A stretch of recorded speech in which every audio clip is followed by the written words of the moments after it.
2996 వార్డులు ఉన్నాయి టోటల్గా. 116 మున్సిపాలిటీలు, 7 కార్పొరేషన్లు. సో వీటికి ఎన్నికలు జరిగిన పరిస్థితి. సో నిన్న కాంగ్రెస్ వచ్చిన వార్డులు దాదాపు 1537 వార్డుల్లో కాంగ్రెస్ పార్టీ గెలుపొందడం జరిగింది. సో 70 మున్సిపాలిటీలు కాంగ్రెస్ చేజిక్కించుకుంటే కార్పొరేషన్ విషయానికి వచ్చేసరికి 7లో 4 కార్పొరేషన్లు కాంగ్రెస్ పార్టీ అకౌంట్లో పడ్డాయి. సో బీఆర్ఎస్ విషయానికి వస్తే 781 వార్డులు గెలుచుకుంది. దాదాపు 13 మున్సిపాలిటీల్లో బీఆర్ఎస్ విజయం సాధించింది. 0 కార్పొరేషన్లు అయితే బీఆర్ఎస్కి ఒక్క కార్పొరేషన్ కూడా బీఆర్ఎస్ గెలవలేకపోయింది. సో బీజేపీ విషయానికి వచ్చేసరికి 336 వార్డులు గెలుపొందింది. సో ఒక్క కార్పొరేషన్ మున్సిపాలిటీలో బీజేపీ అంత సత్తా చాటినట్టుగా కనపడతా ఉంది. సో అదర్స్ విషయానికి వస్తే 342, దాదాపు బీజేపీ ఫిగర్ కంటే దాటే ఇండిపెండెన్స్ గెలిచినట్టుగా కనపడతా ఉంది. 342 ఇండిపెండెంట్ క్యాండిడేట్స్ వార్డులో గెలిచినట్టుగా కనపడతా ఉంది. దాదాపు 2 కార్పొరేషన్లు వాళ్ళు చేజిక్కించుకున్నట్టుగా కనపడతా ఉంది. మున్సిపాలిటీలు కూడా పెద్దగా అదర్స్కి మున్సిపాలిటీలు ఎక్కడ దక్కినట్టుగా కనపడట్లే.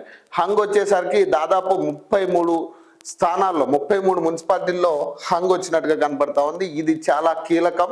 33 స్థానాలకు కానీ ఇంకా రిజల్ట్ అనౌన్స్ చేసినట్టుగా కనపడట్లేదు. ఎందుకంటే 33 స్థానాల్లో ఈ హంగ్ ఏర్పడింది కాబట్టి ఇప్పుడు బీఆర్ఎస్ చాలా చోట్ల బీఆర్ఎస్ డెసిజన్ కీలకంగా పోతా ఉంది. సో కాబట్టి ఈ బీఆర్ఎస్ డెసిజన్ ఎటువైపు ఉండబోతుంది అనేది చాలా కీలకం. సో నిన్న కూడా కేటీఆర్ గారు అనౌన్స్ చేసినట్టుగా కనపడతా ఉన్నారు. సో ఏదైతే కేసీఆర్ గారితో డిస్కస్ చేసిన తర్వాత మా డెసిజన్ ఏంటనేది అనౌన్స్ చేస్తామనేది ఆయన చెప్పిన. ఇదే ప్రధాన వార్తల్లో కనపడతా ఉంది. రాష్ట్ర వ్యాప్తంగా 83 మున్సిపాలిటీలు కైవసమట. కాంగ్రెస్ పట్టణం అట. 7 కార్పొరేషన్లో 4 చోట్ల ఆధిక్యం. 76% పురపాలక సంఘాల్లో విజయం. 68 నియోజకవర్గాల్లో హస్తం పార్టీకే మెజార్టీ అట. 13 సెగ్మెంట్లలోనే బీఆర్ఎస్, బీజేపీ ఇతర పార్టీల ప్రభావం అట.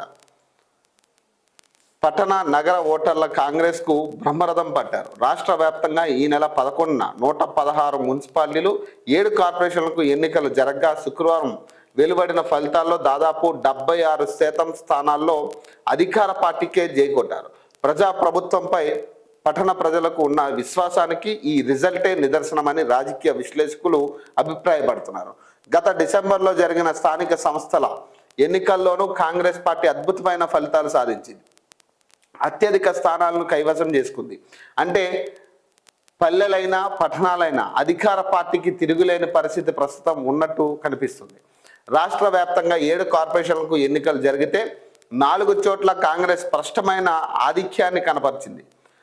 కాంగ్రెస్ తరఫున పోటీ చేసిన అభ్యర్థులై ఎక్కువ డివిజన్లో విజయం సాధించారు. కొత్తగూడెం కార్పొరేషన్లోని 60 వార్డుల్లో కాంగ్రెస్ 22 సీట్లు గెలుచుకుంది.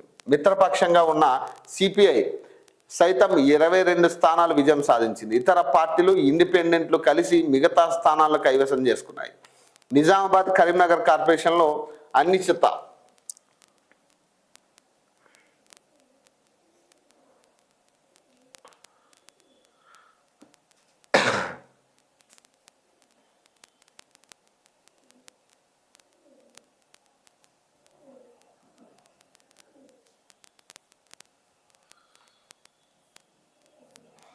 అనిశ్చిత ఫలితాలు వచ్చాయి. దీంతో ఆయా చోట్ల హంగ్ ఏర్పడే అవకాశం ఉంది. అన్ని ఎన్నికల్లోనూ హస్తం హవా. గత అసెంబ్లీ ఎన్నికల నుంచి ఇప్పుడు జరిగిన మున్సిపాలిటీ ఎన్నికల వరకు కాంగ్రెస్ గ్రాఫ్ రోజు రోజుకు పెరుగుతున్నది. అసెంబ్లీ ఎన్నికల తర్వాత కంటోన్మెంట్, జూబ్లీ స్థానాలకు ఉప ఎన్నికలు జరగగా ప్రజలు అధికార పార్టీని ఆశీర్వదించారు. గత డిసెంబర్లో 12,702 పంచాయతీలకు ఎన్నికలు జరిగితే కాంగ్రెస్ పార్టీ అభ్యర్థులు రెబల్స్ కలిసి 8,335 జీపీలను కైవసం చేసుకున్నారు. దాదాపు 66% ఫలితాలను కాంగ్రెస్ పార్టీ సాధించింది. 94 అసెంబ్లీ నియోజకవర్గాల పరిధిలో జరిగిన ఈ ఎన్నికలో 87 సెగ్మెంట్లో కాంగ్రెస్ స్పష్టమైన ఆధిక్యాన్ని కనపరిచింది.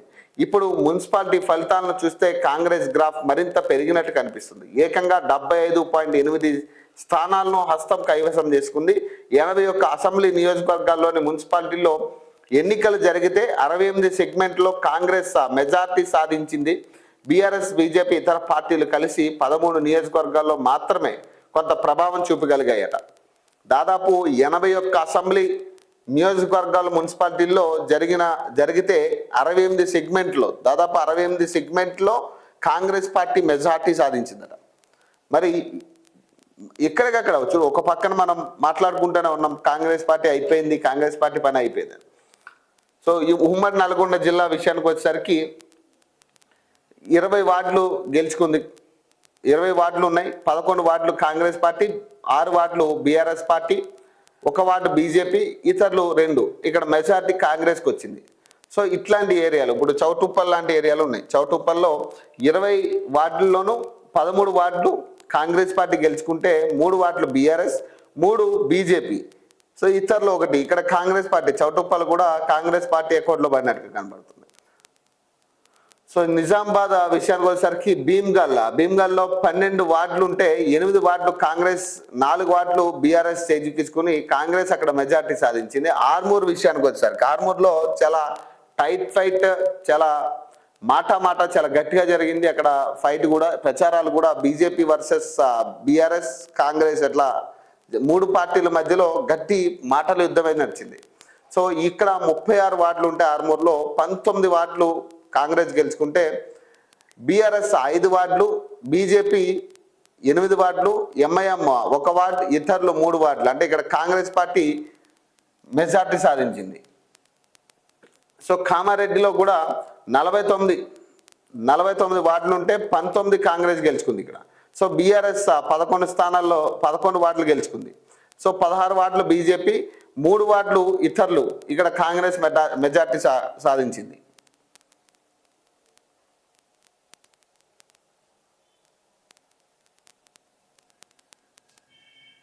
సో ఇక్కడ వడ్డేపల్లి విషయానికి వచ్చేసరికి ఇక్కడ కొంత అనూహ్య రిజల్ట్ కనపడింది. ఈ ఒక్క చోట తెలంగాణ జాగృతి ఎలియన్స్లో వెళ్ళిన ఫార్వర్డ్ బ్లాక్ ఇక్కడ మెజార్టీ సాధించింది. వడ్డేపల్లి విషయానికి వచ్చేసరికి 10 వార్డులు ఉంటే 1 వార్డు కాంగ్రెస్, 1 వార్డు బీఆర్ఎస్, 8 వార్డులు ఇతరులకు వచ్చింది. ఇక్కడ ఫార్వర్డ్ బ్లాక్ మెజార్టీ సాధించింది. ఇక్కడ కవిత గారు సపోర్ట్ చేసిన పార్టీ ఏదైతే ఉందో, కవిత గారు అలయన్స్తో వెళ్ళిన పార్టీ ఫార్వర్డ్ బ్లాక్, ఈ పార్టీ ఇక్కడ వడ్డేపల్లిలో మెజార్టీ సాధించినట్టుగా కనపడతా ఉంది.